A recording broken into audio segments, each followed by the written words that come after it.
Welcome back. Here's a quick recap. Raon grabs Dorian's bag and drags him along the ground, saying, we've got somewhere to visit beforehand. Surprised, Dorian asks, where are we going? Raon replies, the merchant city, Camelun. Let's grab some good equipment before the fight. If you're new here or need a refresher, I highly recommend checking out the previous part before diving into this exciting chapter. Now that we're all caught up, let's jump right in. The sun beat down on the bustling streets of Cameluna's central market, casting a warm glow over the vibrant stalls and shops. Dorian and Raon navigated through the crowded alleys, weaving past merchants and traders hawking their wares. As they walked, they took in the sights and sounds of the market, the aroma of exotic spices, the clang of hammering on metal, and the hum of lively chatter. Dorian's eyes widened as he scanned the stalls, taking in the dazzling array of goods on display, from rare magical artifacts to finely crafted armor. Raon's eyes scanned the market stalls, his gaze lingering on the various goods on display. But as he walked, a hint of disappointment crept onto his face. There's lots of stuff around here, but what I need is nowhere to be found, he thought to himself, a note of frustration creeping into his mental voice. He paused for a moment, his eyes narrowing as he considered his options. A sly glint crept into his eye as he thought, I guess the real deal can only be found on the black market. Dorian's voice cut through Raon's thoughts, and he turned to face the younger boy, a hint of surprise on his face. Young master, what you're looking for isn't here, right? Dorian asked, his eyes locked onto Raon's. Raon's gaze narrowed slightly, as if he hadn't expected Dorian to notice his disappointment. Dorian continued, his voice steady, you've been just walking without stopping. Raon's expression remained neutral, but a flicker of interest danced in his eyes. Then, in a voice that was almost casual, Dorian asked, then are you going to head down? Raon's eyes widened in surprise, and his voice rose in incredulity as he asked, down? Do you know about Camelun's black market? Dorian's response was nonchalant, of course. Raon's surprise deepened, and he took a step closer to Dorian, his eyes narrowing as he asked, isn't this your first time coming here? How do you know about the black market's existence?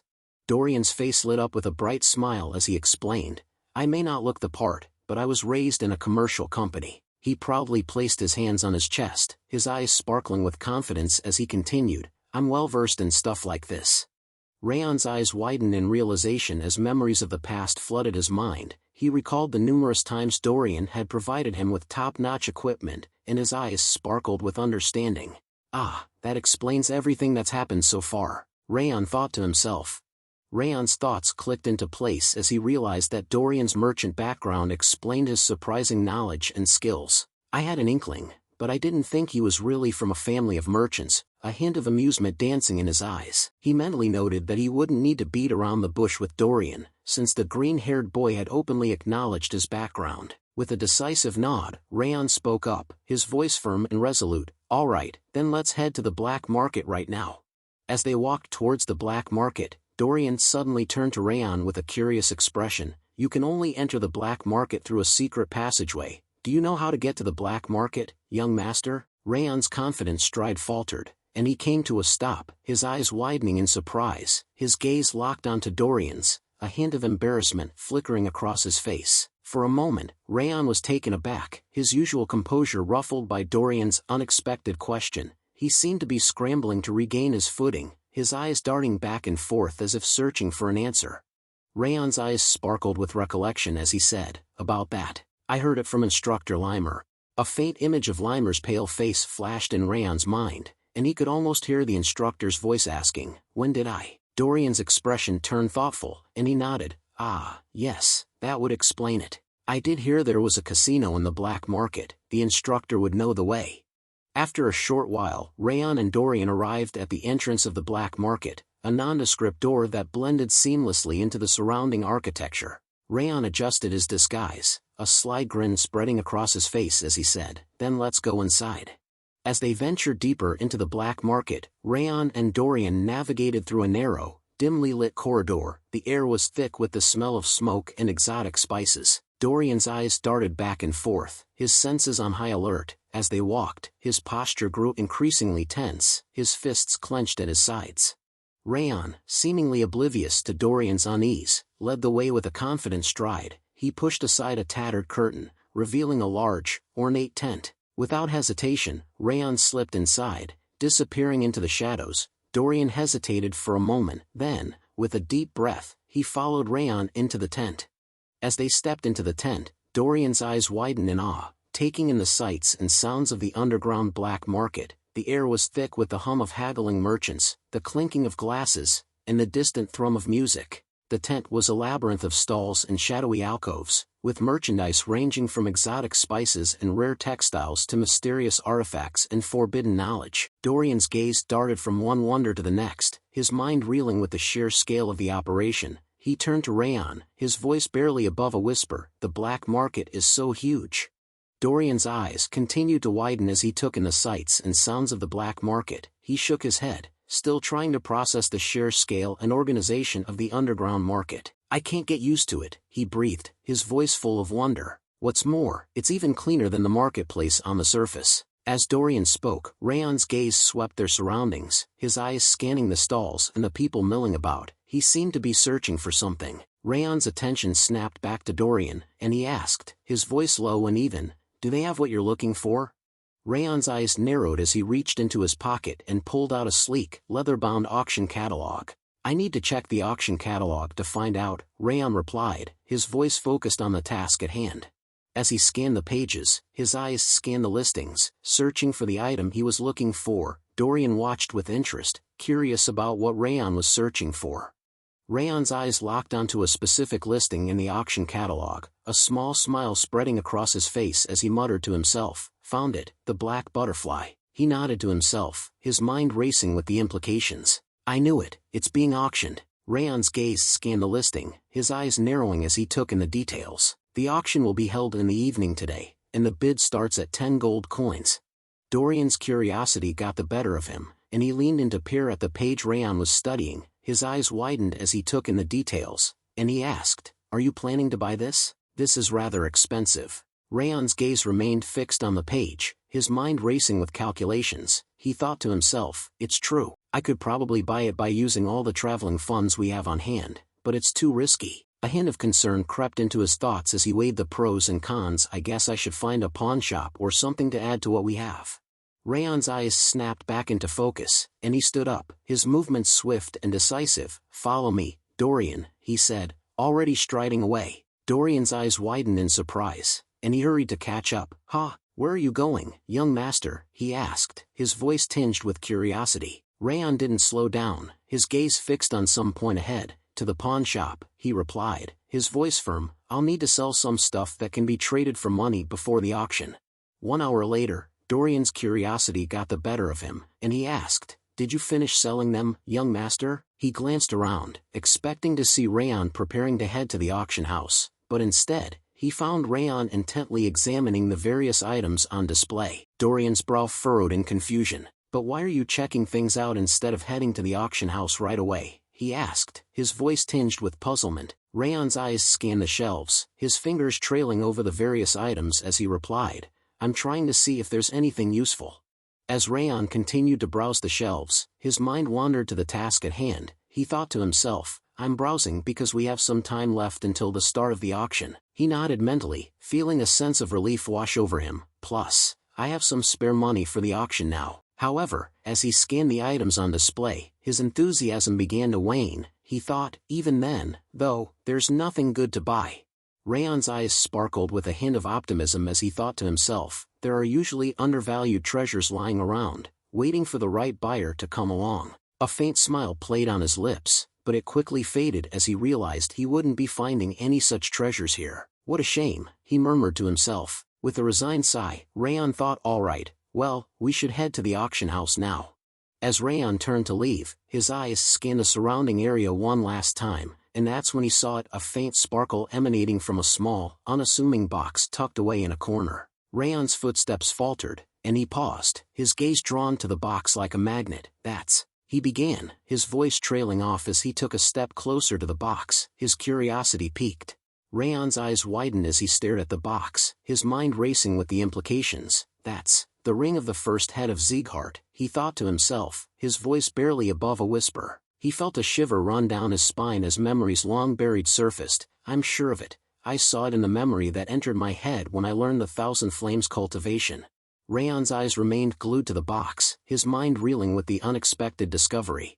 I never expected to find it here, he thought, his voice barely above a whisper, as a mix of shock and excitement coursed through his veins.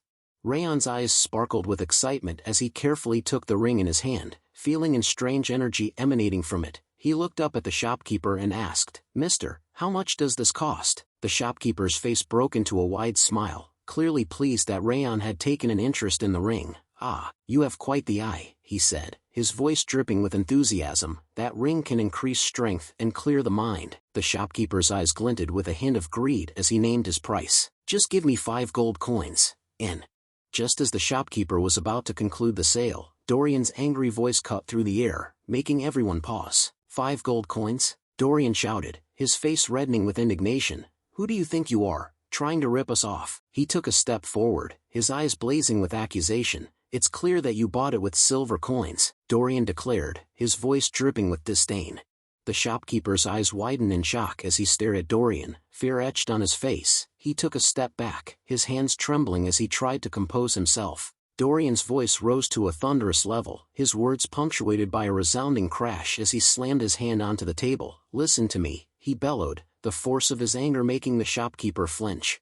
Dorian's words poured out like a torrent, his logic and reasoning leaving the shopkeeper stumbling to defend himself. "And another thing, the ring's appearance is subpar at best," Dorian continued, his voice dripping with disdain. "It's not even properly engraved, just some simple patterns and a smooth surface. And those cracks all over it? It's a wonder you can even tell if it's made of gold or brass." Dorian's gaze bore into the shopkeeper, his eyes blazing with indignation. "How could you possibly ask for 5 whole gold coins for this thing? No one would take it even if you tossed it in the trash." The shopkeeper's face turned a sickly shade of pale as he stared at Dorian, his eyes wide with worry. He seemed to be searching for an escape, a way to salvage the situation, but Dorian's words had left him reeling. The shopkeeper's eyes widened even further as Dorian's voice dropped to a menacing growl. 1 gold coin, Dorian spat, his words dripping with disdain. As the shopkeeper's eyes glazed over, his body swaying slightly, Dorian's intense gaze seemed to bore into his very soul. But after a moment, the shopkeeper's eyes snapped back into focus, and he stumbled backward, gasping for air. "You can take it," the shopkeeper stammered, his voice barely above a whisper, as he stared at Dorian with a mix of fear and respect. Dorian's face broke into a wide grin as he turned to Raon and gave him a triumphant thumbs up. Raon's eyes widened in surprise, and then a huge smile spread across his face. "Good job, Dorian," Raon exclaimed, his praise sincere and enthusiastic, as he clapped Dorian on the back. As Wrath's presence emerged from Raon's body, he gazed at Raon with an air of intrigue. "It's true that the ring seems to hold some secret to it," Wrath said, his voice low and mysterious. Raon's eyes sparkled with curiosity, but before he could respond, Wrath continued, "By the way, didn't he become a different person just now?" Raon chuckled, inward as he thought Dorian is great with negotiating, but he doesn't seem to have a sense for quality yet. Anyway, it was a great harvest. As Raon and Dorian began to walk away, a soft voice called out, "Wait a moment, did you already pay for that ring?" The voice belonged to a lady with short, brown hair, who was watching them with a hint of curiosity. Raon's eyes widened in surprise as he turned to face the lady, his gaze meeting hers. His eyes scanned the lady and her butler, taking in their refined attire and dignified demeanor. He nodded politely, his voice even and composed. "Yes, I did." The lady's eyes locked onto Raon's, her gaze piercing as she made her offer. "I'll give you 10 times whatever you paid for it, no matter how high I have to go. Sell it to me." Her voice was confident and persuasive, with a hint of desperation beneath the surface. She took a step closer, her eyes scanning Raon's attire, her expression a mixture of calculation and curiosity. "Judging by appearance, you're an adventurer in urgent need of some money. That should be enough." Dorian's eyes widened in shock as he blurted out, 10 times? He stared at the lady, his expression a mixture of incredulity and excitement. The shopkeeper, still looking pale from Dorian's earlier negotiation, chimed in, I bought it for 50 silver coins. Was it that valuable of an item?" His voice trembled with a mix of surprise and regret, as if he couldn't believe he had let the ring go for such a low price. Dorian's eyes sparkled with excitement as he turned to Raon, his voice filled with persuasion. "Let's sell it, young master. She wants to buy that cheap trinket at 10 times the price." Raon's gaze lingered on the lady, his expression thoughtful. He thought to himself, this woman. Raon's eyes never left the lady's face as he closed the box containing the ring. His mind was racing with thoughts, and he mused to himself, she knows how valuable this ring is. A hint of curiosity crept into his expression. He continued to think, analyzing the lady's words and actions, and from the way she spoke, she is implying that it's worth at least 100 gold coins. Raon's expression turned resolute as he replied to the lady, I'm sorry, but I'd like to decline. His voice was firm, leaving no room for negotiation. The lady's eyes sparkled with determination, and she countered with an even higher offer. Then I'll pay 20 times. No, 30 times the price. Her voice was laced with a hint of desperation, as if she was willing to do whatever it took to acquire the ring. Raon's expression remained unwavering, his gaze locked onto the lady's. I'm still not going to sell it, he said, his voice calm and collected. The lady's face fell, but she refused to give up. She named a specific price, 50 gold coins. Raon's response was simple and direct. I said no. His voice was firm, leaving no room for further negotiation. As Raon turned around to leave, he spoke over his shoulder, his voice polite but firm, I'm sorry, but I don't like to sell my belongings. I'm not going to sell it no matter how much you are willing to pay. The lady's face froze, her eyes wide with surprise. The butler's voice was low and menacing as he spoke up, his eyes narrowing slightly as he gazed at Raon's retreating back. Hey, I don't know where you're from, but you'd better behave yourself. His tone was laced with a subtle threat, as if warning Raon of the consequences of crossing his mistress. The butler's voice dropped to a whisper, but his words carried clearly, you will make things hard on yourself if you defy her. Raon's stride didn't falter as he heard the butler's words. Instead, he stopped and turned around, his eyes flashing with a hint of annoyance. He spoke up, his voice firm and unwavering. Am I supposed to change my mind just because of who she might be? Raon's tone was laced with disdain, as if he couldn't care less about the lady's social status or influence. He took a step forward, his gaze locked onto the butler's. I don't care about anything like that, so stop bothering me and leave already.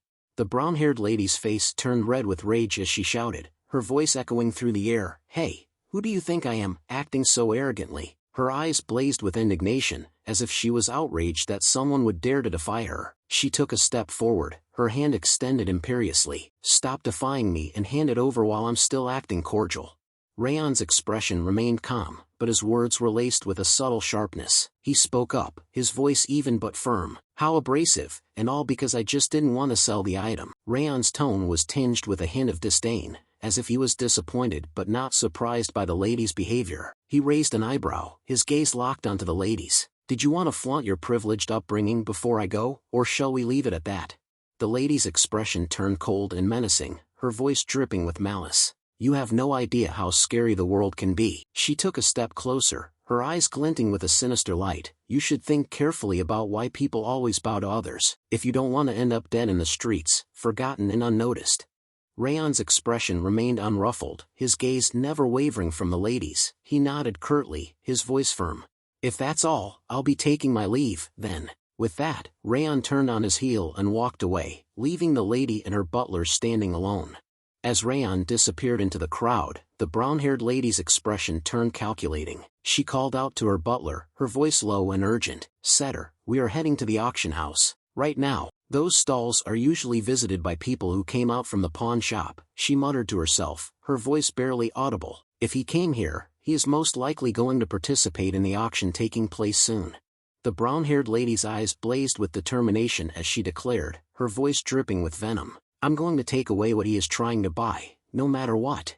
The auctioneer's voice boomed through the crowded auction house, his words echoing off the walls. Date's necklace, 70 gold coins, he called out, his eyes scanning the room for any signs of further bidding.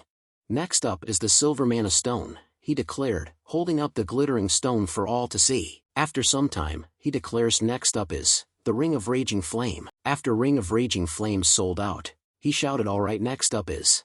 Raon's eyes scanned the auction room, his gaze lingering on each item as it was presented, but despite the excited chatter of the crowd, he couldn't help but feel a sense of disappointment. Nothing is piquing my interest so far, he thought to himself. Is the black butterfly not going to appear yet?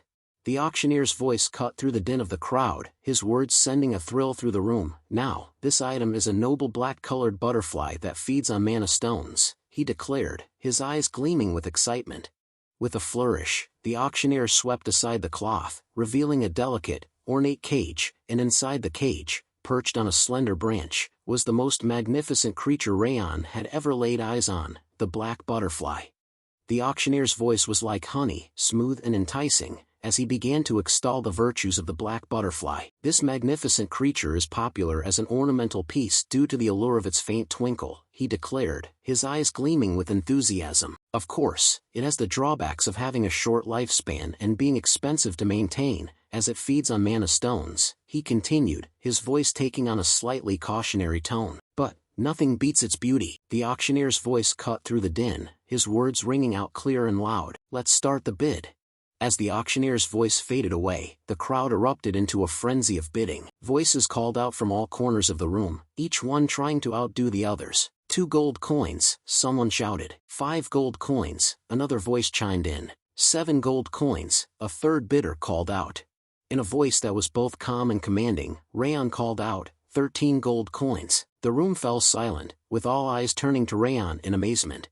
Raon felt a sense of confidence wash over him. He thought to himself, with the high price I've called, no one should bid for more. 13 gold coins should be too expensive for an ornamental butterfly, after all. The brown-haired lady's voice cut through the stillness, her words dropping like a bombshell. 50 gold coins. The auctioneer's eyes widened in astonishment, his voice trembling with excitement. 50. We have the highest price in history, he declared, his words echoing off the walls. The auctioneer's voice continued, I don't think anyone is going to bid higher. The words trailed off, leaving an uncomfortable silence in their wake. The auctioneer's voice boomed out once more, his words final and decisive. It's the winner. Her gaze was like a challenge, daring Raon to dispute the outcome.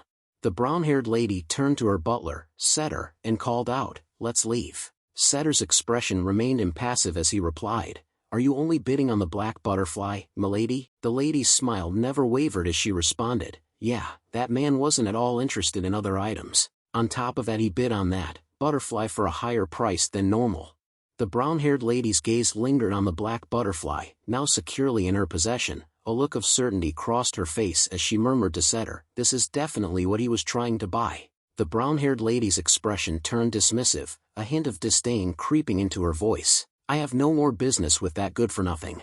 Dorian's voice was laced with concern and urgency as he spoke up, his eyes fixed on the departing figure of the brown-haired lady. She's that person from earlier. She isn't even trying to hide her malicious intent. He turned to Raon, his expression serious. What should we do, though? It will take some time for another black butterfly to appear in the auction. Raon's response was calm and collected, but it caught Dorian off guard. Dorian, don't worry about it. Go outside and get some attire for night travel. Dorian's eyes widened in surprise, and he took a step back, his voice laced with confusion. What? Raon's words were spoken in a low, matter-of-fact tone. I'm going to steal the butterfly that she's purchased. Dorian's eyes went wide with fear as he stared at Raon, his voice trembling. What? Why would you suddenly ask for night traveling outfits? Friends, the chapter ends here. To everyone watching, thank you for joining us on this adventure. If you're eager to find out what happens next, please do comment below, asking for more chapters. Don't forget to show your support by liking and subscribing. Until next time, stay tuned.